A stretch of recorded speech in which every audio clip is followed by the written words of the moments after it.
사람들은요, 무엇인가를 계속해서 자기가 좋아하는 게 있죠. 음식도 좋아하는 게 있고요. 그리고 좋아하는 것들이 참 많이 있어요. 근데 그 좋아하는 것은 단순하게 좋아하는 것으로만 머물러 있지 않는 것 같아요. 한 책이 있는데요. 그 책에 이러한 문구가 적혀 있어요. 당신이 사랑하는 것이 바로 당신이다. 내가 무엇인가 사랑하는 것이 바로 당신의 모습이라는 거죠. 내가 무엇인가를 사랑하고 무엇인가를 계속 갈망하는 그것이 당신의 진짜 모습입니다. 그런 이야기를 하고 있습니다. 그 책 제목이 뭐냐면 습관이 영성이다라는 그런 책이 있습니다. 습관이 영성이다. 이 제임스 스미스라는 분이 쓴 책인데요. 당신이 사랑하는 것이 당신이다라는 그런 뜻입니다. 영어의 뜻은. 근데 이거를 이제 좀 그 말이 모호하니까 한국말로는 습관이라는 건 뭐죠? 내가 계속해서 추구하는, 몸에 탁 배어있는 그런 거잖아요. 이것이 바로 우리가 누구인지를 드러내주는 모습이다라는 책의 내용입니다.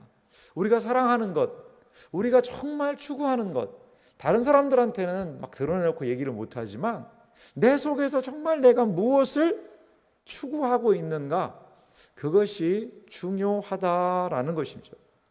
우리는 진정으로 무엇을 사랑하는 사람입니까? 무엇을 쫓아가는 사람입니까? 무엇을 추구하는 사람입니까? 우리가 살아가는 이 세상에는요, 신자와 불신자가 뒤섞여 살고 있습니다. 신자들에게만 하나님께서는 어떠한 은혜를 따로 주지 않으세요. 불신자들에게만 하나님께서는 신자들에게 주지 않는 것을, 신자들에게 주는 것을 주지 않는다든가 그러지 않으세요. 신자와 불신자들에게 똑같은 상황들이 일어나고 있죠. 의인의 밭에, 그리고 또한 악인의 밭에도 동일하게 비가 내리고 가물면요 동일하게 가물게 되는 겁니다. 이렇게 우리가 이 세상을 살아갈 때 과연 그러면 어떻게 신자로서 살아가야 된다는 것이죠. 똑같이 직장 생활하고 똑같이 밥 먹고 똑같이 가정 생활하는 것 같은데 우리 신자들은 어떠한 모습으로 무엇을 더 사랑하며 이 세상을 살아가야 할까요? 이것이 우리에게 참 중요한 문제 같아요. 이것이 정확하게 정립이 되지 않으면 이 신앙생활을 하는 것이요 되게 이상해질 수 있습니다. 교회에서는 믿음 생활한다라고 이야기를 하지만 또 교회 밖에 가면 전혀 다른 삶을 살 수도 있다는 거죠. 저도 제 후배가 하도 보험을 하나 들어달라고 그래가지고 예전에 보험을 하나 든 적이 있습니다. 근데 그 보험사 직원이 저를 그렇게 만나자고 그러더라고요. 저는 바쁘고 저는 괜찮다. 보험사 직원이 만나자고 하는 건 왜 만나고자 그럴까요? 보험을 좀 더 추가를 하고 갱신을 해서 돈 좀 더 내시오, 그거 아니겠어요? 그걸 전문적인 용어로 안 봐도 비디오다. 그래서 제가 안 만났습니다. 근데 계속 만나자고 그래가지고 만났어요. 그분을 만나서 이야기를 듣고 이야기를 나누는데 결론은 그거죠. 보험이 약하다. 좀 보강을 해라. 근데 이제 그분을 얘기를 하다 보니까 교회 신앙생활 하시는 분이시더라고요. 그래가지고 이렇게 신앙적인 이야기를 했는데 이제 그분의 생각은 그거예요. 교회에서는 교회의 삶이 이렇게 있다는 거죠. 교회에서는. 그리고 내가 직장 생활하고 이 세상에서 보험을 하고 하는 그거는 또 그 삶이 있다는 거죠. 이게 딱 두 개가 분리된 그런 생각을 하고 계시더라고요. 제가 그래서 그분에게 분명하게 얘기했습니다. 그때 전도사 때인데요. 그거 아닙니다. 그거는 신앙생활의 온전한 모습 아닙니다. 보험을 파실 때도 우리 성도님은 예수님 믿는 사람입니다. 신앙의 삶과 내가 일반적인 사회생활의 삶이 결코 두 개의 삶으로 나뉠 수 없습니다. 하나입니다. 하나. 그랬더니 그분이 상당히 고개를 갸우뚱 하시더라고요. 분명히 그 사람이 밥 먹자고 그랬는데 밥값은 제가 냈습니다. 뭔가 다른 걸 보여주고 싶어서. 그리고 열심히 하시라고 격려해 드린 적이 있습니다. 많은 사람들이 이렇게 생각하는 것 같아요. 교회에서는 교회 방식, 세상에서는 세상 방식으로 사는 게 맞는 것 아닌가요? 라고 생각을 합니다. 과연 그럴까요? 오늘 우리가 성경 말씀을 통해서 좀 쉽지 않은 주제거든요. 근데 이 내용을 좀 살펴보기 원합니다. 오늘 성경은요, 우리의 삶을 이 바벨론에서의 삶이다라고 이야기를 하고 있어요. 이 바벨론에서의 삶이라는 것은 뭐 제가 끌어온 말이 아니고요. 이 베드로 전서가 베드로 사도가 그 당시의 상황을 이렇게 소개를 합니다. 성경 구절을 보면요, 베드로전서 5장 13절 말씀 보니까요, 이런 말씀이 있어요. 택하심을 함께 받은 바벨론에 있는 교회가 너희에게 문안하고 내 아들 마가도 그리하느니라. 이 택하심을 함께 받은이라는 것은 지금 이 베드로 전서를 보는 성도들이 하나님께서 다 택하신 사람들이라는 거죠. 근데 바벨론에 있는 교회도 너희에게 문안을 한다는 거죠. 이 바벨론이라는 곳은 어디일까요? 이제 구약 시대의 바벨론은요, 이스라엘 민족을 망하게 한 나라고요. 그 이스라엘 백성이 신앙생활하는데 엄청나게 힘들게 했던 나라의 도시가 바로 바벨론입니다. 그런데 정말 베드로가 바벨론에 교회가 있다는 것일까요? 아니요, 그건 아닌 거예요. 이 바벨론은 로마를 상징합니다. 로마가 바벨론이라면 그것은 무슨 말일까요? 그만큼 우리 그리스도인들이 신앙생활하기 편하고 안락하고 어디 가서나 하나님 만날 수 있고 그렇다는 이야기일까요? 그건 아닌 것 같아요. 신앙생활이 어렵고 교회는 바벨론에 놓여있기 때문에 그 안에서 신앙의 순수성과 믿음을 지키기에 어렵다는 것이죠. 그렇습니다. 바벨론은 하나님의 백성에게 고통을 줘요. 힘들게 해요. 마찬가지로 그것은 사도 베드로가 이 베드로 전서를 썼던 많은 지역의 사람들의 공통된 모습이었을 거예요. 어떤 세상이에요? 바벨론과 같은 모습입니다. 신앙생활을 하고 믿음 생활을 하려면 힘이 들어요. 많은 사람들이 핀잔을 줘요. 아니 박해를 해요. 핍박을 해요. 때로 이 세상에서 왕따를 당하기도 해요. 이 세상 사람들에게 무시를 당하기도 해요. 그것이 바로 바벨론과 같은 상황이라는 거죠. 사랑하는 성도 여러분, 이 세상은요, 결코 우리가 신앙생활하는 것을 도와주지 않습니다.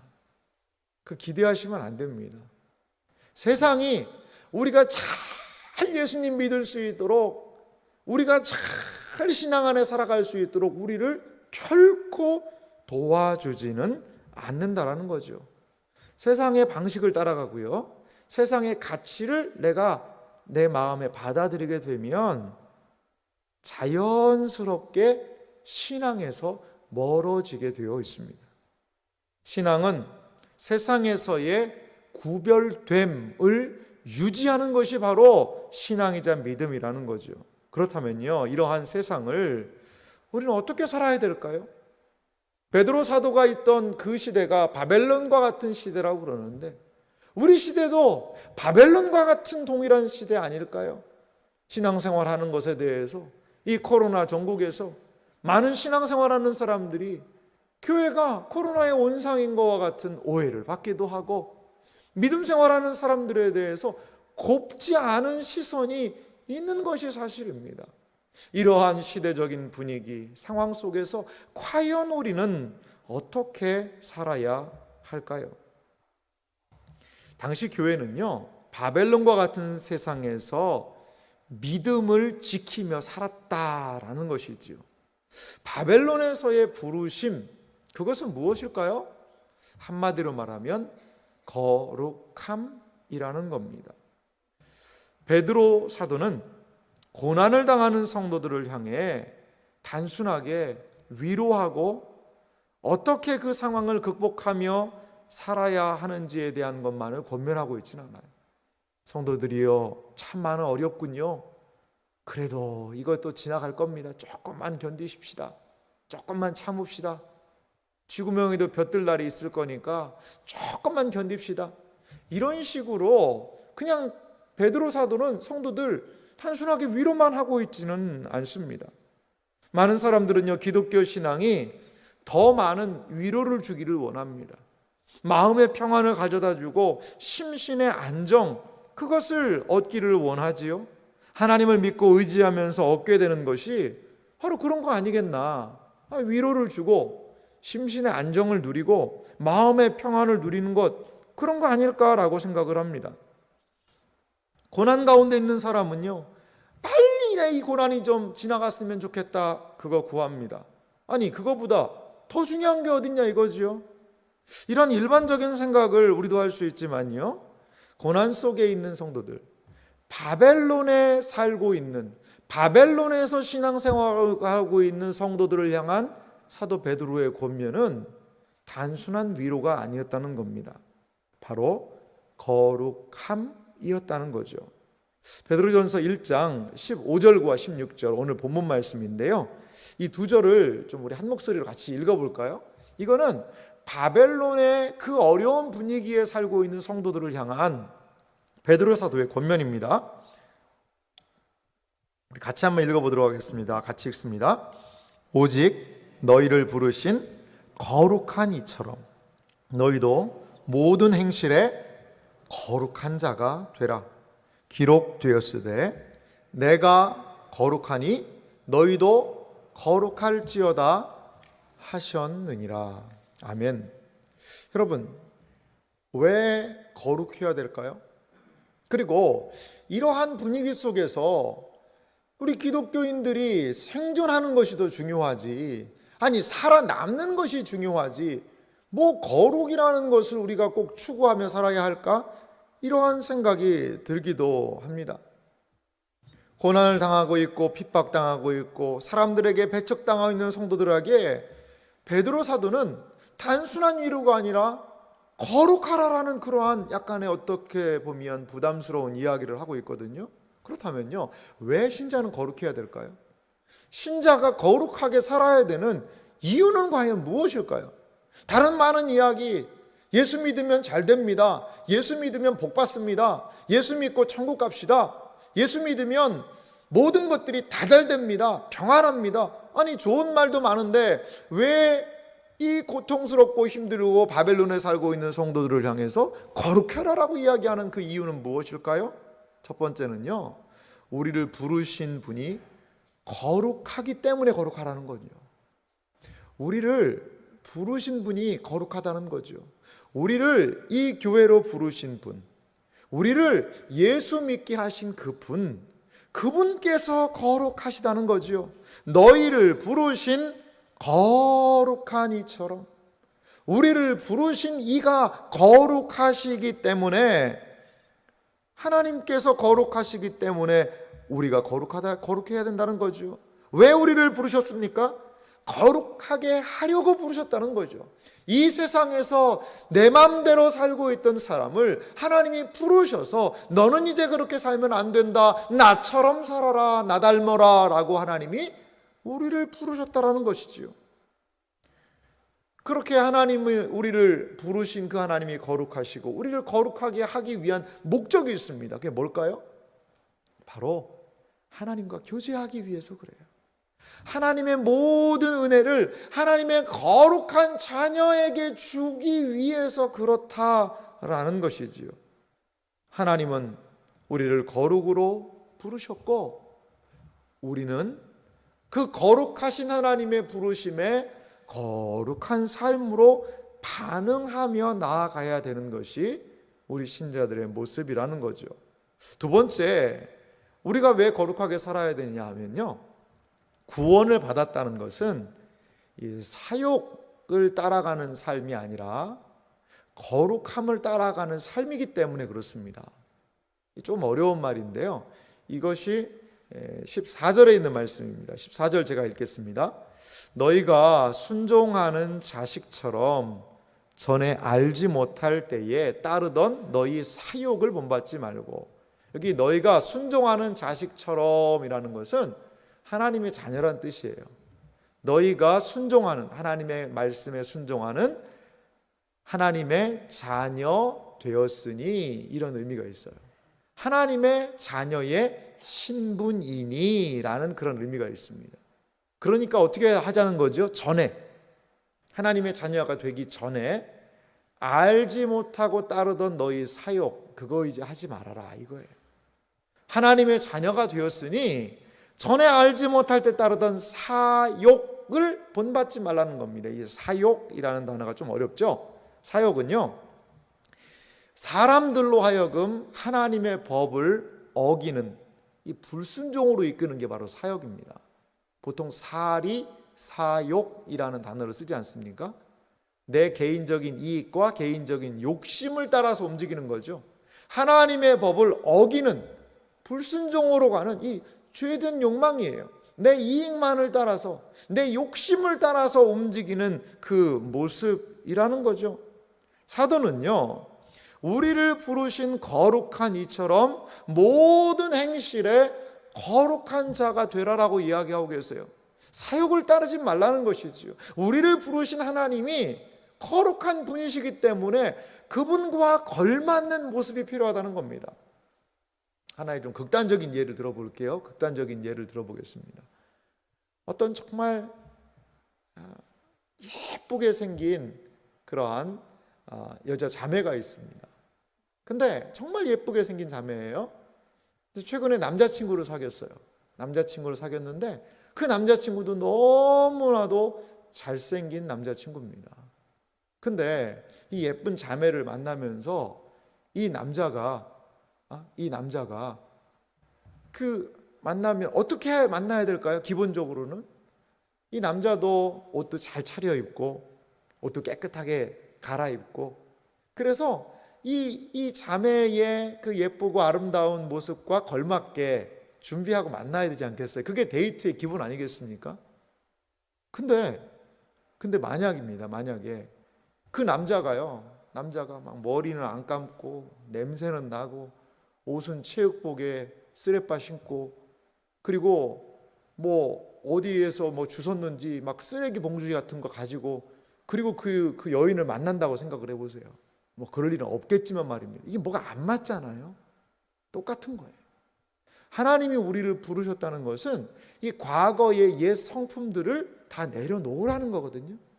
과거의 모든 것들을 내려놓고 그 하나님을 만나고 하나님의 모습을 닮아가라는 것이 바로 거룩으로의 부름이라는 겁니다. 자, 그러면 우리는 어떻게 이러한 거룩한 삶을 살 수 있을까요? 나는 아무리 봐도 내 모습을 봐도 거룩하고는 너무나 먼 것 같은데 나는 어떻게 이 땅에서 하나님의 자녀로 그렇게 거룩한 존재로 살아갈 수 있을 것인가? 그것에 대해서 우리가 좀 생각을 해 보아야 할 것 같습니다. 저는 한 세 가지 모습을 살펴보기 원하는데요. 이 거룩한 삶을 위해서 첫 번째로요, 은혜를 사모하는 것이 필요하다는 거죠. 거룩한 삶을 위해서 가장 중요한 것은 은혜를 사모하라는 겁니다. 베드로전서 1장 13절은 이렇게 말씀합니다. 그러므로 너희 마음의 허리를 동이고 근신하여 예수 그리스도께서 나타나실 때에 너희에게 가져다 주실 은혜를 온전히 바랄지어다. 베드로 사도는 무엇을 권면하고 있습니까? 너희에게 가져다 주실 은혜를 온전히 바라라는 겁니다. 거룩한 삶을 가능하게 하는 것은요, 우리의 행동이 아니라는 거죠. 우리의 행동이 우리를 거룩한 삶으로 이끄는 것이 아니라는 겁니다. 거룩한 삶은 오직 하나님의 은혜를 통하여 가능하게 된다라는 겁니다. 은혜란 무엇일까요? 은혜는 세상이 줄 수 없는 겁니다. 은혜는 오직 하나님께서 주시는 영적인 선물이 바로 은혜라는 거죠. 이 세상 무엇과도 바꿀 수 없는 것이 은혜라고 이야기를 합니다. 13절 말씀을 좀 자세히 다시 한번 보시면요, 예수 그리스도께서 나타나실 때에 너희에게 가져다 주실 은혜라고 얘기해요. 예수 그리스도께서 나타나신다는 것은 아마도 예수님의 재림을 얘기하는 것 같아요. 재림의 그날은 가장 큰 은혜의 날이 될 거예요. 그런데 재림의 날만 은혜의 날일까요? 그렇지 않잖아요. 우리가 구원받은 것도 과거도 은혜지요. 지금 이 자리는요, 지금 이 자리에서 우리가 예배드리는 것도 은혜지요. 최종적으로 예수님의 재림을 만나는 그 시간도 은혜지요. 우리 신자의 삶은 은혜에서 시작해서 은혜로 진행되며 은혜로 마무리된다는 거죠. 마지막에 은혜라는 것은 우리의 삶 전체가 은혜라는 것이지요. 그렇습니다. 위로부터 부어지는 은혜가 아니면 거룩함을 이룰 수가 없다는 것입니다. 오직 은혜가 우리를 거룩하게 한다라는 겁니다. 그러면 또 우리는 생각할 수 있어요. 아니, 그럼 이 은혜는 과연 어떻게 받는 거냐? 은혜 어떻게 받아야 될까요? 오늘 성경 13절에 보니까 은혜를 사모하는 사람들에게 한 행동을 요구하고 있어요. 그것은 마음의 허리를 동이고 근신하라라는 그런 말씀이 있습니다. 이 마음의 허리를 동인다는 것은요, 그 행동하고 연결이 되어 있는 것 같아요. 출애굽기 말씀에도 보면 이스라엘 백성들이 광야에서 나올 때, 출애굽할 때 그 모습을 아주 독특하게 이렇게 얘기를 해요. 허리에 띠를 띠고, 그리고 신발을 신고, 그리고 손에 지팡이를 짚고, 그리고서는 그 음식을 급히 먹으라고 그랬어요. 허리에 띠를 띠고 딱 출동 준비를 하는 겁니다. 여기에 마음의 허리를 동이라는 것은 그 당시에 옷 복장을 한번 생각해 보면 좋을 것 같아요. 그 당시에 옷 복장은 쭉 늘어지는 옷을 입었다고 그래요. 그러니까 민첩하게 움직일 수 없는 거죠. 마찬가지로 우리 여성분들이 한복을 입잖아요. 한복 입고 막 달려다닐 수 있습니까? 잘 어렵잖아요. 그러니까 일할 때는 한복을 올려서 여기다가 막 동여 매고서는 일을 하시는 그런 장면이 있어요. 마찬가지입니다. 그겁니다. 하나님의 말씀을 들을 때 그 말씀에 민첩하게 움직일 수 있도록 마음의 허리를 동이라라고 이야기하는 것이죠. 근신하라, 깨어있으라라고 이야기합니다. 근신하라는 것이지요. 은혜를 받기 위해서는 우리의 마음의 허리를 동여매야 됩니다. 사랑하는 성도 여러분, 언제 은혜 받으셨어요? 언제 은혜 받으셨습니까? 지금 은혜 받고 계십니까? 마음의 허리를 동이고 근신해야 돼요. 베드로전서 4장 7절은 이렇게 말씀합니다. 만물의 마지막이 가까웠으니 그러므로 너희는 정신을 차리고 근신하여 기도하라. 이것이 바로 은혜의 자리에 나아가는 우리들의 모습이어야 한다라는 것이죠. 지금이 어떤 때입니까? 깨어서 근신하고요, 마음의 허리를 동이고 기도할 때라는 것이죠. 이것이 은혜를 누리고 은혜를 받는 삶의 자세입니다. 우리가 은혜 받기 원한다면요, 어떻게 해야 될까요? 은혜의 자리에 가야죠. 은혜의 자리에 나가야죠. 내가 정말 마음에 은혜가 안 된다, 은혜가 메말랐다, 하나님에 대해 눈물도 없어지고 말씀의 감격도 너무나 줄어드는 것 같고, 그러면요 점점 은혜의 자리에 나아가야죠. 새벽에도 나아가서 기도해보고요, 수요일에도 금요기도회, 요즘에 얼마나 많은 분들이 또 금요기도에 와서 열심히 기도하시는지 몰라요. 한 주간 피곤한 때죠. 가장 힘든 금요일 아닙니까? 근데 가장 그 피곤한 그때를요, 여기 와서 찬양하고 기도하는 거예요. 그럴 때 하나님께서 한 주를 마무리할 수 있는 힘, 한 주를 감당할 수 있는 힘, 한 주의 모든 어려움들을 일소시킬 수 있는 힘을 거기에서 주시는 거 아니고 무엇이겠어요? 사랑하는 성도 여러분, 은혜의 자리를 사모하시기 바랍니다. 마음의 허리 동이셔야 돼요. 마음의 허리가 쭉 늘어져서 주저앉아 있으면요 아무것도 할 수 없습니다. 근신하여 깨어있고 은혜를 사모하며 나아갈 때에 우리의 삶의 거룩이 이루어질 수 있다는 것입니다. 두 번째는요, 하나님을 두려워하는 것이 좀 필요한 것 같아요. 이 거룩한 삶으로 이끄는 것이 무엇이냐면 하나님에 대한 좀 두려움이거든요. 오늘 본문 17절은 이렇게 말합니다. 외모로 보시지 않고 각 사람의 행위대로 심판하시는 이를 너희가 아버지라 부른즉 너희가 나그네로 있을 때를 두려움으로 지내라. 아멘. 거룩한 삶을 살기 위해서는요, 두려움으로 지내는 것이 필요하다는 거죠. 두려움으로. 여기에서 두려움은 막 무서워가지고 단순하게 막 벌벌벌 떠는 그러한 것만을 의미하지는 않습니다. 이것은 하나님의 주권적인 은혜에 대한 경외심을 이야기를 해요. 다른 말로 하나님 두려워하라는 것은요, 늘 하나님을 염두에 두고 살으라는 겁니다. 우리 하나님 어떤 분이시죠?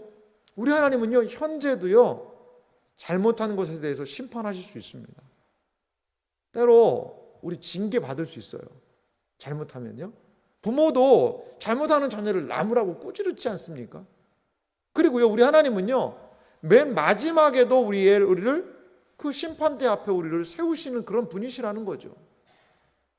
우리가 하나님을 두려워해야 된다는 것이죠. 하나님 존전에서 우리는 살아가야 된다는 것이죠. 요즘 우리 시대는요, 하나님을 잘 두려워하지 않습니다. 그래서 하나님이라고 하면 어떤 이미지가 있냐면 그 배 이렇게 나오고 약간 뭐 빨간 모자 쓴 산타크로스 할아버지 있잖아요. 산타크로스 할아버지 같은 게 우리 하나님 아닐까? 푸근한 옆집 아저씨. 뭐 잘못해도 뭐라고 안 하고 싱글싱글 웃고 뭐 그럴 수도 있지. 사랑과 자비와 은혜가 충만하신 옆집 아저씨 같은 그런 하나님을 많은 사람들이 생각을 하는 것 같아요. 하지만 여러분 기억하시기 바라요. 현재에도요, 신자들이 범죄하고 잘못하면 하나님이 심판하십니다. 하나님이 분명히 징계하세요. 그냥 내버려 두지 않으시는 분이라는 것이지요. 고린도후서 7장 1절은요, 이렇게 이야기를 해요. 그런즉 사랑하는 자들아, 이 약속을 가진 우리는, 하나님의 약속을 가진 우리를 얘기해요. 하나님을 두려워하는 가운데서 거룩함을 온전히 이루어, 하나님을 경외하고 인정하는 거기에서 거룩함이 이루어진다는 겁니다. 우리의 육과 영의 온갖 더러운 것에서 자신을 깨끗하게 하자. 이것이 바로 우리 신자들이 살아가야 되는, 하나님을 두려워하는 가운데 거룩으로 나아가는 삶이라는 것입니다. 레이던이라는 그런 학자가 있는데요, 그분이 이 두려움에 대해서 이렇게 이야기한 부분을 볼 수 있었습니다. 자, 레이던의 말인데요, 여기에서 말하는 두려움은 하나님에 대한 두려움이에요. 거룩한 자기 성찰이라는 거죠. 자기를 돌아보는 것이죠. 그리고 하나님을 경노하게 만든 일에 대한 두려움이다. 야, 내가 이렇게 하면 하나님이 화내지 않으실까? 내가 이런 삶을 살면, 내가 받은 은혜가 이 정도인데, 내가 이렇게 은혜 받은 사람인데 이런 삶을 살고 있으면 하나님이 슬퍼하시고 화내지 않으실까? 그것을 생각하라는 거죠. 그러면서 이야기를 해요. 이 두려움은 구원에 대한 확실한 소망과 조화를 이룰 뿐 아니라 믿음, 사랑, 영적인 기쁨과도 조화를 이루는 동반자다. 이 두려움이요, 있어야 된다는 거예요. 동반자라는 거죠.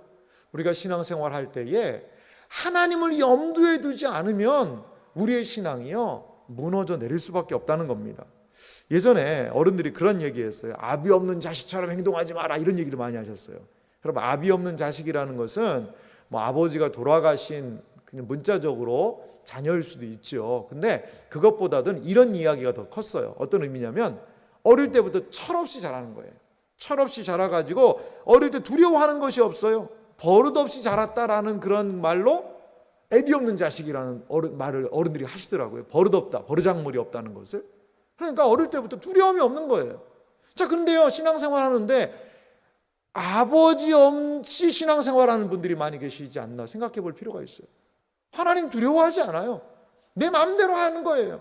신앙생활도 교회에서도 내가 하고 싶은 대로 하고, 내가 하고 싶은 대로, 내가 원하는 대로, 내 마음대로, 내 생각대로 신앙생활하는 것은요, 아버지 없이 신앙생활하는 거하고 똑같지 않나? 우리는 두려움 가지고 생각해 봐야 됩니다.